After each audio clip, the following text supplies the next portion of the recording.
Carlos Yulo pinagkaguluhan sa Heroes Welcome Parade. Grabe, sobrang daming tao ang nag-abang. Sa kalsadang ito, makita lang ang iniidolo ng sambayanang Pilipino. Kahit maraming tutol sa pagiging hero umano ni Kaloy dahil sa alitan ng kanilang pamilya, ay marami pa ring sumusuporta sa titulo na bayani si Kaloy dahil sa ipinamalas nitong parangal sa bansa. Makikita sa mga larawang ito ang labis na saya, ang iba ay humihiyaw, ang iba ay masaya pero may kasamang lungkot. Nakasakay si Yulo sa isang sasakyan na kasama ang ibang atleta, binabaybay nito ang kalsada ng Kamaynilaan. Kahit pagod mula nang ito'y magbiyahe papuntang Pilipinas, ay bakas ang saya sa mukha ng ating bayani. Sa mga pagkakataong iyon ay kumakaway si Kaloy sa mga taga-suporta. Nang walang ano-ano'y, isang tao ang nagpabago ng sitwasyon dahil ang kanyang papa na dati niyang kasakasama ay nakahilera sa grupo ng mga tao na kung saan nagmukha itong fan ng ating bayani. Sobrang lungkot tugon ng mga netizens nang makita ang larawang ito sa internet.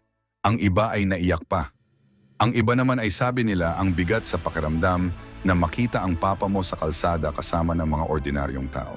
Sabi pa nila sa comment section ay, parang hindi ko ata kakayanin na makita ang papa or kapamilya ko na kasama sa ibang tao at malayo sa akin kapag nasa ganitong posisyon ako. Sa mga nakakaantig na komentong iyan ay may tumataliwas at nagpapaliwanag sa tunay na nangyayari. Anila, hindi naman kasi dapat kasama ang pamilya sa motor trade dahil ang parada na iyon ay para lamang sa mga atleta at sila lang ang required na sumakay doon.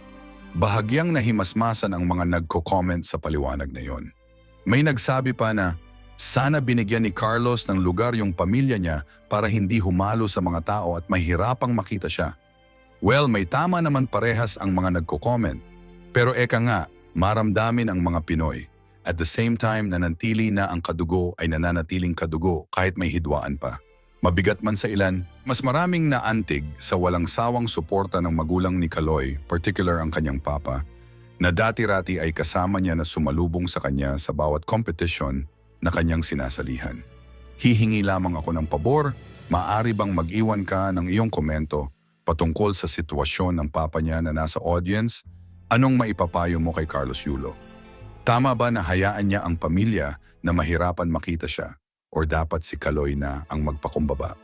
Bago tayo matapos ay sana'y mag-subscribe ka